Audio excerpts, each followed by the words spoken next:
اعوذ باللہ من الشیطان اللعین الرجیم بسم اللہ الرحمن الرحیم الحمدللہ رب العالمین والصلاة والسلام علی اشرف الانبیاء والمرسلین حبیب الہ العالمین ابی القاسم محمد وآلہ الطیبین الطاہرین المعصومین واللعنۃ الدائمہ علی اعدائہم اجمعین اما بعد 11ویں پارے سے 10 پیغامات کے ساتھ آپ کی خدمت میں حاضر ہیں۔ یہاں پر پہلا پیغام جو خداوند متعال نے ہمیں دیا اور اپنے نبی صلی اللہ علیہ وآلہ وسلم کو سب سے پہلے اس مطلب کی طرف متوجہ کیا، وہ متوجہ اس مطلب کی طرف کیا کہ اے میرے حبیب، آپ کے ارد گرد، آپ کے ساتھ اسلام کے نام پر بہت سے لوگ مسلمان ہو چکے ہیں، لیکن وہ عذر خواہی کرتے ہوئے اور زیادہ واضح الفاظ میں وہ اپنے گناہوں، اپنی سستیوں کو کسی اور انداز سے آپ کی خدمت میں پیش کرنے کی کوشش کرتے ہیں، اور پھر معاشرے میں وہ جو مدینہ میں معاشرہ قائم ہے، جو مسلمانوں کا معاشرہ ہے، وہاں پر وہ طاقتور انسان بننے کی بھی کوشش کرتے ہیں، نفوذ کرنے کی کوشش کرتے ہیں۔ جب ایسے لوگ جو ہیلہ گر ہیں، جو نبی گرامی اسلام کو بھی داؤ لگانے کی نعوذ باللہ کوشش کرتے ہیں، اگر یہ بانفوذ ہو جائیں تو پھر معاشرہ بگڑتا چلا جائے گا، اس کی اصلاح کے راستے بند ہو جائیں گے۔ ارشاد ہوا سورہ مبارکہ توبہ کی ہی آیت نمبر 94 میں، یعتذرون الیکم اذا رجعتم الیہم قل لا تعتذروا لن نؤمن لکم۔ اے میرے حبیب، جب آپ جنگ تبوک سے مدینہ واپس پہنچیں گے تو منافقین آپ کے پاس آئیں گے اور عذر خواہی کریں گے۔ اے پیغمبر، ان منافقوں سے کہہ دیجئے کہ عذر نہ تراشو، مجھے بہانے بازی نہ کرو، میں ہرگز تمہاری باتوں کو نہیں مانوں گا۔ لا تعتذروا لن نؤمن لکم، وہ حبیب جو انتہائی خداوند متعال کے صفات کا ظاہر کرنے والا ہے، جو رحمان اور رحیم کے صفات کو ظاہر کرنے والا ہے، جو لوگوں کی باتوں سے درگزر کرنے والا ہے، اس کو ارشاد ہوا ہے میرے حبیب، جب یہ لوگ عذر خواہی کریں، بہانے تراشیں یہ منافقین، تو آپ ان سے کہیے کہ میرے سامنے بہانے نہ تراشو، میں تمہارے بہانوں پر اعتماد کرنے والا نہیں ہوں۔ اور اگلی ہی آیت میں ارشاد ہوا سَيَحْلِفُونَ بِاللَّهِ لَكُمْ إِذِ انْقَلَبْتُمْ إِلَيْهِمْ لِتُعْرِضُوا عَنْهُمْ۔ ایک اور ان کے فریب دینے کا طریقہ ہے کہ یہ آپ کے پاس آ کر قسمیں اٹھائیں گے تاکہ آپ ان سے صرف نظر کریں، ان کو معاف کر دیں۔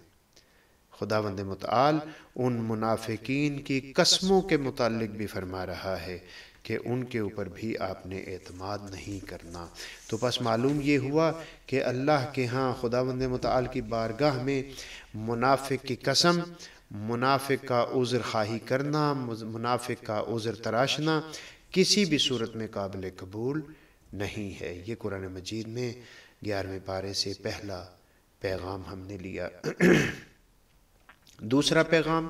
قرآن مجید نے ہمیں واضح طور پر کہا اور ظاہر ہے نبی گرامی اسلام کو مخاطب کیا، اور بالطب ہمارے لیے بھی وہ چیزیں لازمی قرار دیں۔ وہ چیز یہ ہے کہ جو لوگ جہاد کرتے ہیں، جو اپنے گھروں کو چھوڑتے ہیں اللہ کے دین کی سربلندی کے لیے، جو شہادت طلب ہوتے ہیں، جو لوگ شہید ہو جاتے ہیں، ان کی طرف خصوصی طور پر توجہ دینے کی ضرورت ہوتی ہے۔ قرآن مجید نے منافقین کے بارے میں کچھ دستور دیے، اب ان لوگوں کے بارے میں دستور دے رہا ہے جو اللہ پر اور قیامت کے دن پر ایمان رکھتے ہیں۔ ارشاد ہوا سورہ مبارکہ توبہ کی 99 نمبر آیت میں، وَمِنَ الْأَعْرَابِ مَن يُؤْمِنُ بِاللَّهِ وَالْيَوْمِ الْآخِرِ۔ ان بادیہ نشینوں، ان عام لوگوں میں سے، عام لوگ ہیں، معاشرے کے یہ خاص لوگ نہیں ہیں، ان عام لوگوں کے ایسے گروہ بھی ہیں جو ایمان رکھتے ہیں اللہ پر، قیامت پر ایمان رکھتے ہیں۔ وَيَتَّخِذُ مَا يُنْفِقُ قُرْبَاتٍ عِنْدَ اللَّهِ، اور یہ جو آپ کا ساتھ دیتے ہیں، جو میدان میں نکلتے ہیں، جو جہاد کرتے ہیں، تو ان کا مطمع نظر اس سارے انفاق، اس سب کوشش کے ساتھ یہ ہوتا ہے کہ وہ اللہ کے قرب کو حاصل کریں، وصلوات الرسول، اور آپ کی دعائیں لیں۔ صلوات الرسول یعنی اللہ کے رسول کی دعائیں لینا، اللہ کے رسول سے اپنے لیے دعا کا طلب کرنا۔ اے میرے حبیب، یہ لوگ اللہ اور اللہ کے اور قیامت کے دن پر پورے کا پورا ایمان رکھتے ہیں، اور یہ انفاق بھی کرتے ہیں، اور انفاق کا ان کا مقصد صرف یہ ہوتا ہے کہ یہ اللہ کے قریب ہو جائیں، آپ کی دعائیں لے لیں۔ الا انہا قربۃ لہم، بلا شک و شبہ ان کا یہ انفاق اللہ کے تقرب کا باعث ہے۔ سیدخلہم اللہ فی رحمتہ،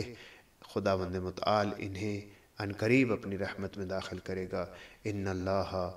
غفور رحیم، بے شک خداوند متعال بخشنے والا بھی ہے، کرم کرنے والا بھی ہے۔ تو پس معلوم یہ ہوا کہ جو لوگ اللہ کے راستے پر نکلتے ہیں ان کے لیے بہت بڑی عظمت ہے، وہ اللہ کی رضا کو بھی حاصل کرتے ہیں، رسول اللہ کی دعائیں بھی ان کے شامل حال ہوتی ہیں۔ تیسرا پیغام قرآن مجید نے اسی سورہ مبارکہ توبہ میں ہمیں پھر دوبارہ سے اجاگر کیا، پھر دوبارہ سے متوجہ کیا اس امر کی طرف۔ دیکھو کہیں ایسا نہ ہو کہ درمیان میں تمہارے کوئی ایسے منافقین موجود ہوں جو اپنی چرب زبانی کی وجہ سے، اپنی منافقت کی وجہ سے مسلمانوں میں کوئی منصب حاصل کر لیں۔ گویا اسلام پہلے ہی دن سے مسلمانوں کو متوجہ کر رہا ہے کہ منصب کے اہل منافق نہیں ہیں، منصب کے اہل ہیلہ گر لوگ نہیں ہیں، منصب کے اہل چرب زبان لوگ نہیں ہیں، بلکہ خالص مومن کو ہی منصب ملنا چاہیے۔ تو یہاں پر قرآن مجید نے واضح طور پر ایک توجہ دلائی اور شدت کے ساتھ توجہ دلائی نبی گرامی اسلام کو، اور ارشاد ہوا وَمِمَّنْ حَوْلَكُمْ مِنَ الْأَعْرَابِ، اے میرے حبیب یاد رکھیے یہ آپ کے ارد گرد جو لوگ ہیں ان میں سے بعض لوگ ایسے ہیں منافقون، یہ منافق ہیں، ان پر اعتماد نہ کیجئے، یہ سب کے سب مومن نہیں ہیں، بلکہ یہ منافقت کر رہے ہیں، آپ کے ارد گرد اکٹھے ہیں، دل سے یہ منافق ہیں۔ وَمِنْ أَهْلِ الْمَدِينَةِ، اور اسی طریقے سے مدینہ میں رہنے والے بھی کچھ لوگ ایسے ہیں جو منافق ہیں۔ مَرَدُوا عَلَى النِّفَاقِ، اور یہ لوگ گویا کہ نفاق خو ہیں، یہ ہمیشہ نفاق کے اوپر باقی رہتے ہیں۔ لا تعلمہم، اے میرے حبیب تمہیں ان کا نہیں پتہ۔ یہاں پر خداوند متعال نے گویا کہ نبی گرامی اسلام کے اس جنبے کی طرف کہ جس جنبے کے تحت نبی گرامی اسلام ہمیشہ اپنے چاہنے والوں کے لیے استغفار چاہتے ہیں، ہمیشہ ان کے لیے نجات چاہتے ہیں، اس طرف اشارہ کیا۔ اے میرے حبیب آپ کے ارد گرد لوگ، مدینہ میں رہنے والے لوگ، ان میں سے بہت سے لوگ ایسے ہیں جو منافق ہیں، آپ نہیں جانتے۔ لا تعلمہم، آپ نہیں جانتے۔ نحن نعلمہم، اللہ فرما رہا ہے ہم ان منافقین کو جانتے ہیں۔ سنعذبہم مرتین، اے میرے حبیب ہم ایک دفعہ نہیں 2 دفعہ ان کو عذاب دیں گے۔ 2 دفعہ عذاب یعنی اس دنیا میں بھی ان کے چہرے کو سیاہ کریں گے، ان کی منافقت کو آشکار کریں گے، اور آخرت میں بھی وہ ذلیل و رسوا ہوں گے، موت کے وقت بھی انہیں سخت عذاب ہوگا۔ اور پھر ثم یردون الی عذاب عظیم، جب اس دنیا سے آگے جائیں گے تو ایک بہت بڑے عذاب کا انہیں سامنا ہوگا اور اس عذاب سے انہیں گزرنا ہوگا۔ تو پس معلوم یہ ہوا کہ صدر اسلام میں، نبی گرامی اسلام کے محضر میں جو لوگ ہوتے تھے، آپ کی خدمت میں جو لوگ ہوتے تھے، وہ قرب کی وجہ سے صحابی کا نام تو لے لیتے تھے، لیکن قرآن کہتا ہے کہ ان میں سے بہت سے لوگ ایسے تھے جو صحابی کے منصب کو سمجھتے نہیں تھے، بلکہ اب کی سابقہ منافقت پر ہی قائم ہوتے تھے۔ تو پس خداوند متعال نے کہا کہ آپ کے ارد گرد رہنے والے جو منافق لوگ ہیں وہ کسی بھی صورت میں صحابی سچے نہیں ہو سکتے، وہ کسی بھی صورت میں نجات نہیں پا سکتے۔ ان کو ہم یہاں دنیا میں بھی رسوا کریں گے، موت کے وقت بھی ان کی رسوائی ہوگی، اور آخرت میں دائمی عذاب بھی ان کو جھیلنا ہوگا۔ چوتھا پیغام قرآن مجید نے ہمیں دیا کہ منافقین کا مقابلہ کس طریقے سے کرنا ہے۔ مومن کا ہدف یہ ہونا چاہیے کہ وہ کبھی بھی منافق کو کامیاب نہ ہونے دے۔ قرآن مجید نے اس کی ایک ترکیب یہ بتائی، ایک طریقہ یہ بتایا کہ مومن سے صرف نظر کرو. مومن، قرآن مجید نے ہمیں یہ ایک طریقہ بتایا کہ منافق سے صرف نظر کرو. منافق کو بالکل اہمیت نہ دو، اس کو نسیاً منسیہ کر دو، اسے معاشرے میں تنہا کر دو. جب وہ معاشرے میں تنہا ہو جائے گا تو خود بخود وہ مجبور ہو جائے گا کہ اپنی وہ شیطنت والی طبیعت کو پیادہ کرنے میں، لوگوں کے درمیان لانے میں احتیاط سے کام لے. ارشاد ہوا والذین اتخذوا مسجدا ضرارا وکفرا وتفریقا بین المؤمنین وارصادا لمن حارب اللہ ورسولہ من قبل ولا یحلفن ان اردنا الا الحسنى واللہ یشہد انہم لکاذبون. یہ وہ معروف واقعہ جو مسجد قباء کے ساتھ منافقین نے ایک مسجد بنائی اور نبی گرامی اسلام کو دعوت دی کہ آپ یہاں پر تشریف لائیں. خداوند متعال نے اس مقام کو، اس عمارت کو بھی لفظ مسجد سے ہی یاد فرمایا، لیکن فرمایا کہ یہ مسجد مسجد ضرار ہے، یہ مسجد مسجد نفاق ہے. یہ ایسی مسجد ہے جہاں سے نفاق پھوٹتا ہے، یہ ایسی مسجد ہے جہاں سے ضرر پھوٹتا ہے. فرمایا جن لوگوں نے مسجد ضرار بنائی ہے ضرر پہنچانے کے لیے، انکار کرنے کے لیے، کفر کرنے کے لیے، کفر کی ترویج کرنے کے لیے جو مسجد بنائی ہے، وَتَفْرِيقًا بَيْنَ الْمُؤْمِنِينَ، مومنین کے درمیان تفرقہ ڈالنے کے لیے جو مسجد بنائی ہے، وَإِرْصَادًا لِمَنْ حَارَبَ اللَّهَ وَرَسُولَهُ، اللہ اور اللہ کے رسول سے جنگ کرنے والوں کے لیے جنہوں نے ایک پناہ گاہ بنائی ہے. اس مسجد کو دشمنان خدا کی پناہ گاہ کہا گیا. من قبل، یعنی وہ لوگ جو اس سے پہلے اللہ اور اللہ کے رسول سے جنگ کر چکے ہیں، ان کے لیے ایک مسکن اور ایک ٹھکانہ بنا دیا ہے. وَلَا يَحْلِفُنَّ إِنْ أَرَدْنَا إِلَّا الْحُسْنَى، اور میرے حبیب آپ کے پاس آ کر وہ اس بات کی بھی سختی سے قسم کھاتے ہیں کہ ہمارا اس مسجد کو بنانا نیکی کے علاوہ اور کچھ نہیں ہے. گویا کہ کہتے ہیں ہم نے تو اللہ کے لیے بنائی ہے. ہم دیکھتے ہیں بہت سے مقامات پر مختلف ممالک میں جاتے ہیں، بڑی بڑی مسجدیں بنی ہوئی ہیں، لیکن بعض اوقات وہ مسجدیں بنائی گئی ہیں ایک اہل تقوی افراد کی مسجد کو کم تر کرنے کے لیے، اسے نقصان پہنچانے کے لیے. ایک مسجد تعمیر کی جاتی ہے دوسری مسجد کے حسد میں. یہاں پر مسجد قباء کے مقابلے پر مسجد بنائی جا رہی ہے. خدا فرماتا ہے یہ چاہے قسم کھا کر بھی کہیں کہ ہم نے نیکی کے لیے مسجد بنائی ہے، واللہ یشہد انہم لکاذبون، اللہ فرماتا ہے کہ میں اللہ اس بات کی گواہی دیتا ہوں کہ یہ جھوٹ بول رہے ہیں. تو بس معلوم یہ ہوا کہ مسجد کا بنانا انسان کے لیے باعث نجات نہیں ہے، بلکہ مسجد کے بنانے سے جو ہدف ہے، مسجد کی بنیادوں میں جو نیت ہے،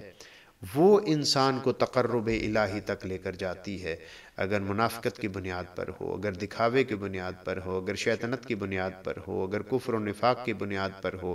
اگر کسی مکتب کو کمزور کرنے کی بنیاد پر مسجد بنائی جائے تو وہ مسجد خداوند متعال کے درمیان مسجد ضرار ہوگی، وہ مسجد نفاق ہوگی، وہ کبھی بھی مومنین کی مسجد نہیں کہلائے گی. پانچواں پیغام خداوند متعال نے ہمیں یہ دیا کہ اے مومنین یاد رکھو، شہادت خسارے کا سودا نہیں ہے، بلکہ شہادت ہمیشہ فائدے کا سودا ہے. سورہ مبارکہ توبہ کی 111 نمبر آیت میں ایک انتہائی معروف واقعے کی طرف بھی گویا کہ اشارہ کیا گیا، شب ہجرت کا وہ واقعہ جس میں مولا امیر المومنین علیہ السلام رسول اللہ صلی اللہ علیہ وآلہ وسلم کے بستر پر سوئے تھے، استراحت فرمائی تھی. قرآن کہتا ہے ان اللہ اشتری من المؤمنین انفسہم واموالہم بان لہم الجنہ، خدا نے مومنین سے ان کی جان اور مال کو خرید لیا ہے. کس چیز کے بدلے میں؟ جنت کے بدلے میں. یعنی مال ان کی جان ہے، ان کا مال ہے دنیاوی، اور اس کو خریدا کس چیز کے ذریعے سے جا رہا ہے؟ وہ جنت ہے، جنت کے بدلے میں خرید لیا گیا ہے. یقاتلون فی سبیل اللہ، یہ وہ لوگ ہیں جو اللہ کی راہ میں جہاد کرتے ہیں.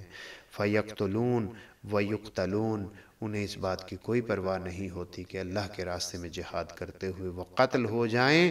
یا کسی کو قتل کر دیں۔ ان کا قتل ہو جانا بھی اللہ کے لیے ہوتا ہے، اور اگر کسی دشمن خدا کو مارتے ہیں تو وہ بھی اللہ کے لیے ہوتا ہے، اپنی دل کی چاہت اور رضا کے لیے ہرگز نہیں ہوتا۔ تو پس اس آیت کے متعلق قرآن مجید ہمارے پاس مختلف کتب میں ائمہ ہدیٰ کے جو فرامین پہنچے، ان پیغامات میں سے ایک پیغام امام سجاد علیہ السلام نے ہمیں دیا۔ امام چہارم فرماتے ہیں کہ رسول گرامی اسلام فرمایا کرتے تھے، ما من قطرۃ احب الی اللہ عز وجل من قطرۃ دم فی سبیل اللہ۔ خداوند متعال کے نزدیک بہترین زمین پر گرنے والا قطرہ وہ ہے جو اللہ کے راستے میں خون کا قطرہ ہو، یعنی شہید کا خون جب وہ قطرہ گرتا ہے شہادت کی اس اولین مقام پر، تو اس سے زیادہ خداوند متعال کو کوئی بھی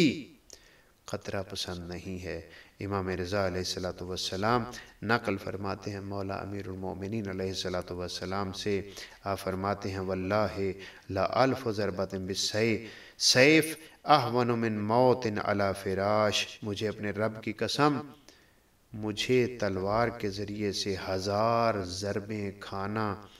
آسان لگتا ہے، بہتر لگتا ہے، میرا دل چاہتا ہے کہ مجھے 1000 ضربیں لگیں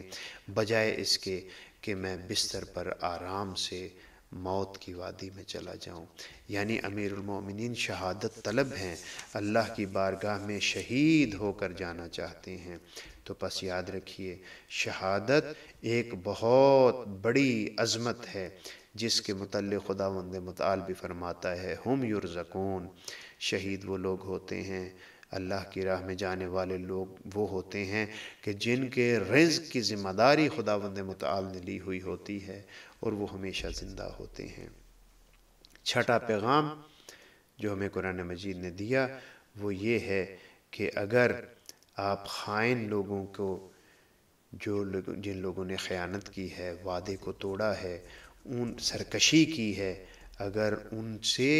صرف نظر کرو، ان کو تنہا کر دو، تو یہ ان کی مجازات کے لیے کافی ہوتا ہے، ان کو سزا دینے کے لیے کافی ہوتا ہے۔ یعنی قطع تعلق اس چیز کا باعث بن جاتا ہے کہ وہ منافقین، وہ متجاوزین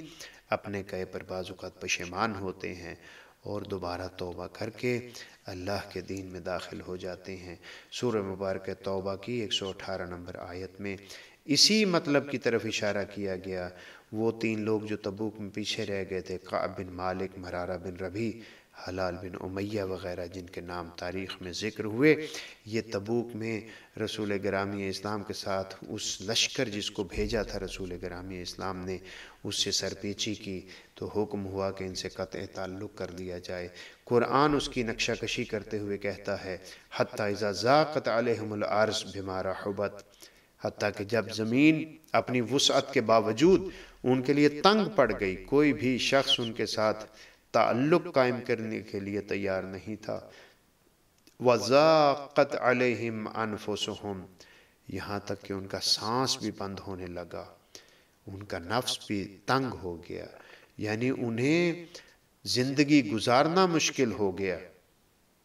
اس کا نتیجہ یہ نکلا کہ وہ نبی گرامی اسلام کے پاس آئے، اپنی ندامت اور پشیمانی کا اظہار کیا، توبہ مانگی، توبہ کی، خداوند متعال نے ان کی توبہ کو قبول کیا۔ 7واں پیغام قرآن مجید میں یہ ہوا کہ ایمان کے درجے پر جب انسان پہنچ جاتا ہے تو پھر دنیا و آخرت کے ہر کام میں لوگوں کے ساتھ تعلق کی بنیاد ایمان ہونی چاہیے۔ ایسا نہیں ہے کہ انسان نیک ہو گیا ہے، ایماندار ہو گیا ہے اور اس کے سامنے 2 لوگ ہیں، ایک رشتہ دار نہیں ہے لیکن صاحب ایمان ہے، دوسرا رشتہ دار ہے لیکن فاسق و فاجر ہے، تو فاسق و فاجر کو ترجیح دے۔ اسلام اس چیز سے روکتا ہے۔ سورہ مبارکہ توبہ کی 113 نمبر میں 13 نمبر آیت میں ارشاد ہوا ما کان للنبی والذین آمنوا ان تستغفروا للمشرکین،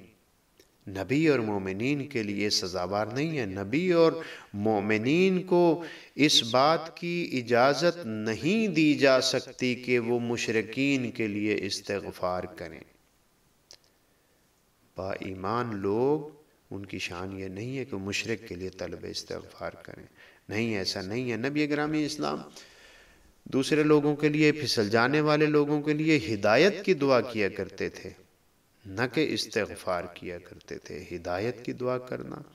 اور استغفار بخشش کی دعا کرنا دونوں میں فرق ہے۔ تو پس معلوم یہ ہوا کہ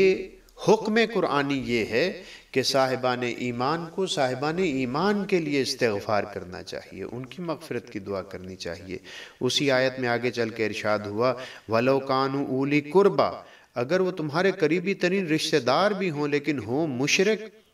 ان کے لیے استغفار کی دعا نہیں کر سکتے۔ قرآن مجید ایک اور جگہ فرماتا ہے استغفرت لہم ام لم تستغفر لہم لن یغفر اللہ لہم، اے میرے حبیب آپ استغفار کریں یا نہ کریں، ہم انہیں معاف نہیں کریں گے۔ تو بس معلوم یہ ہوا کہ ایک الہی انسان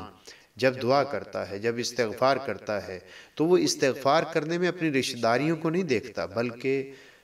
مقابل شخص کے ایمان کو میزان قرار دیتا ہے۔ اگر وہ صاحب ایمان ہے اس کے لیے طلب استغفار کرتا ہے، اگر وہ صاحب ایمان نہیں ہے تو اس کے لیے طلب ہدایت کرتا ہے۔ 8واں پیغام انتہائی اہم پیغام جس کی بنیاد پر دین قائم ہے،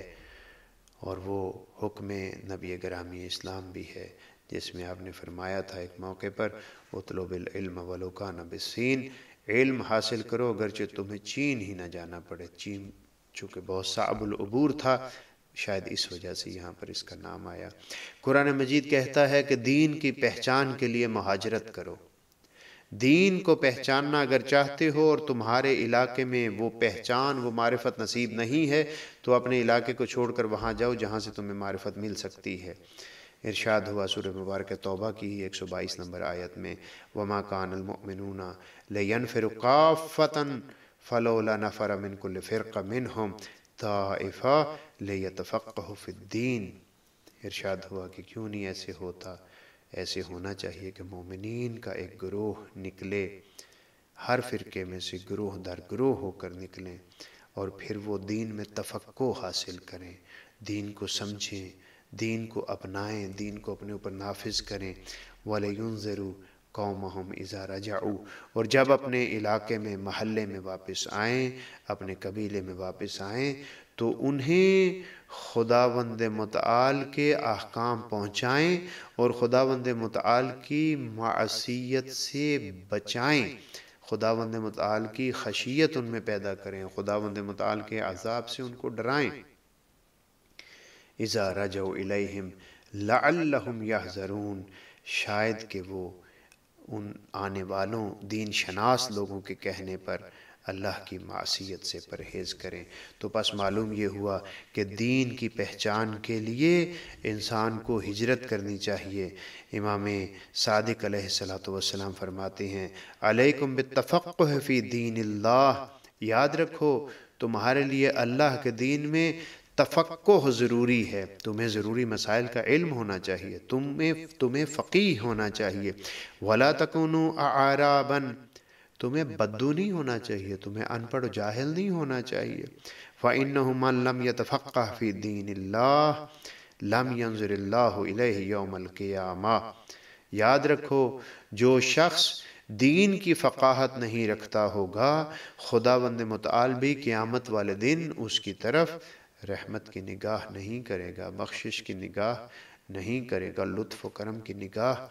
نہیں کرے گا۔ اور پھر فرمایا وَلَمْ يُزَكِّ لَهُ عَمَلًا، اور اس کے عمل کو بھی قبول نہیں کرے گا۔ خداوند متعال کے ہاں عمل کی قبولیت کا معیار تفقہ ہے، تفقہ کے بغیر اسے قبول نہیں کیا جائے گا۔ 9واں پیغام قرآن مجید نے ہمیں دیا اس 11ویں پارے سے، اس میں ارشاد ہوا دیکھو صاحبان ایمان اپنے آپ کو قرآن مجید کے مطابق ڈھالو، قرآن مجید کو اپنی خواہش کے مطابق ڈھالنے کی کوشش نہ کرو۔ بہت خوبصورت فرمان سورہ مبارکہ یونس میں 15ویں آیت، وَإِذَا تُتْلَى عَلَيْهِمْ آيَاتُنَا بَيِّنَاتٍ، جب ان کے سامنے ہماری واضح آیات کو بیان کیا جاتا ہے، تلاوت کیا جاتا ہے، قَالَ الَّذِينَ لَا يَرْجُونَ لِقَاءَنَا، وہ لوگ جو کہ ہماری طرف آنا نہیں چاہتے، ہماری طرف رجوع نہیں کرتے، ہمارے ساتھ ملاقات کے خواہش مند نہیں ہیں، ہمارے ساتھ ملاقات کی توقع نہیں رکھتے، یعنی اللہ پر ایمان نہیں رکھتے، وہ نبی سے کہتے ہیں ائتی بقرآن غیر ھذا، یہ قرآن نہیں، کوئی اور قرآن لے کر آؤ، او بدل ہو، یا اسے تبدیل کر دو، یا اس میں اس طریقے سے بات ڈال دو جو ہم چاہتے ہیں۔ یعنی ان لوگوں کی مذمت کی گئی ہے جو قرآن مجید کو اپنی خواہش کے مطابق ڈھالنے کی کوشش کرتے ہیں۔ نہیں، قرآن مجید نے ہمیں پیغام دیا، اپنی زندگی کو قرآن کے مطابق ڈھالنے کی کوشش کرو تاکہ تم نجات پا سکو۔ نبی گرامی اسلام فرماتے ہیں، اصول کافی میں یہ حدیث نقل ہوئی، فَإِذَا الْتَبَسَتْ عَلَيْكُمُ الْفِتَنُ، اے لوگو جب تمہارے اوپر ایسی شب تاریک آ جائے کہ تمہیں حق کا راستہ نظر نہ آ رہا ہو، قَقِطَعِ اللَّيْلِ الْمُظْلِمِ، کہ تم اس اندھیرے میں چلے جاؤ، تمہیں حق کے راستے کی بڑی مشکل ہو جائے، حق کہاں سے لوگے، کیسے میں حق پر رہوں، آیا میں حق پر ہوں یا نہیں، تو رسول اللہ فرماتے ہیں فَعَلَيْكُمْ بِالْقُرْآنِ، اس وقت تمہاری مدد فقط اور فقط قرآن کر سکتا ہے، قرآن کی طرف آ جاؤ، فَإِنَّهُ شَافِعٌ، قرآن مجید شفاعت کرنے والا بھی ہے، مشفع، اور اس کی شفاعت کو قبول بھی کیا جائے گا، وَمَاحِلٌ مُصَدَّقٌ، اور قرآن مجید ایسا گزارش کرنے والا ہے، ایسا تصدیق کنندہ ہے کہ جو تمہیں بدیوں سے روکتا ہے، وَمَنْ جَعَلَهُ أَمَامَهُ قَادَهُ إِلَى الْجَنَّةِ، جو شخص قرآن مجید کو اپنا امام قرار دیتا ہے، یعنی قرآن کی تعلیمات کے مطابق چلتا ہے، تو قرآن مجید اسے پکڑ کر جنت میں لے جاتا ہے، اس کی قیادت کرتے ہوئے اسے جنت میں لے جاتا ہے، وَمَنْ جَعَلَهُ خَلْفَهُ سَاقَهُ إِلَى النَّارِ، اور اگر کوئی شخص قرآن سے آگے چلنے کی کوشش کرتا ہے، قرآن کو اپنے خیال کے مطابق ڈھالنے کی کوشش کرتا ہے، اپنے سے پس پش ڈال دیتا ہے قرآن مجید کو، تو پھر یاد رکھو ایسی صورت میں قرآن تمہیں جہنم میں پھینک دے گا، قرآن تمہارے لیے باعث ہدایت نہیں بن سکے گا۔ 10واں اور آخری پیغام، ارشاد ہوا کہ جب بھی شفا چاہو تو تمہارے پاس اللہ کی کتاب موجود ہے، اللہ کی کتاب سے بھی تم شفا لے سکتے ہو، اپنی بیماریوں کو دور کر سکتے ہو، صحت مند رہ سکتے ہو، وسوسۂ شیطانی سے بچ سکتے ہو، روح کو پاکیزہ کر سکتے ہو۔ سورہ مبارکہ یونس میں ارشاد ہوا، یا ایھا الناس قد جاءتکم موعظۃ من ربکم وشفاء لما فی الصدور وہدی ورحمۃ للمؤمنین، آیت نمبر 57 میں ارشاد ہوا، اے صاحبان ایمان، اے اللہ پر ایمان رکھنے والو، تمہارے پاس تمہارے رب کی طرف سے نصیحت آئی ہے، موعظہ آیا ہے، تمہیں وعظ و نصیحت کا سامان دیا گیا ہے، اور یاد رکھو یہ تمہارے دلوں میں پائی جانے والی بیماریوں کے لیے شفا ہے، چاہے وہ دل کی بیماری، اعتقادی بیماری ہو، چاہے اخلاقی بیماری ہو، جو دل میں اور روح میں تمہارے بیماریاں ہیں، یہ قرآن ہے جو ان بیماریوں کو ختم کر سکتا ہے، اور یہ قرآن ہدن سراسر ہدایت ہے، ورحمہ للمؤمنین، اور یاد رکھو قرآن مجید رحمت ہی رحمت ہے مومنین کے لیے، لہٰذا قرآن مجید سے ہی شفا کو تلاش کرو۔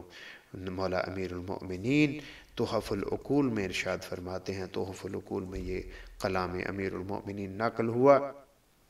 تعلموا کتاب اللہ تبارک و تعالی، مولا امیر المؤمنین نے فرمایا کہ اللہ تبارک و تعالی کی کتاب کا علم حاصل کرو، فَإِنَّهُ أَحْسَنُ الْحَدِيثِ، یہ سب سے اچھی گفتگو ہے، سب سے بہترین کلام ہے، وَأَبْلَغُ الْمَوْعِظَةِ،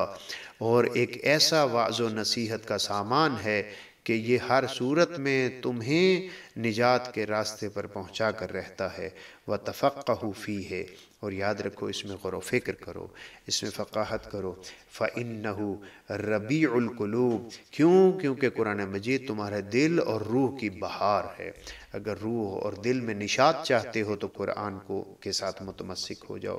وَتَشْفُو بِنُورِهِ، اور قرآن کے نور سے اپنے اندر موجود بیماریوں کا علاج کرو۔ فَإِنَّهُ شِفَاءٌ لِمَا فِي الصُّدُورِ، تمہارے روح کے اندر موجود، تمہارے دلوں میں موجود بیماریوں کے لیے شفا اگر کوئی ہو سکتی ہے تو وہ یہی قرآن مجید ہے۔ وَأَحْسِنُوا تِلَاوَتَهُ فَإِنَّهُ أَحْسَنُ الْقِصَصِ، اور یاد رکھو اس قرآن مجید کو انتہائی اچھے طریقے سے تلاوت کرو۔ کیوں؟ اس لیے کہ دنیا کی تاریخ کی بہترین داستانیں اور ہدایت تک لے جانے والے قصے اسی کتاب میں موجود ہیں۔ خداوند متعال ہمیں قرآن و اہل بیت علیہم السلام سے متمسک ہوتے ہوئے اپنی قلبی اور روحی بیماریوں کو دور کرنے کی توفیق عنایت فرمائے۔ والسلام علیکم ورحمۃ اللہ وبرکاتہ۔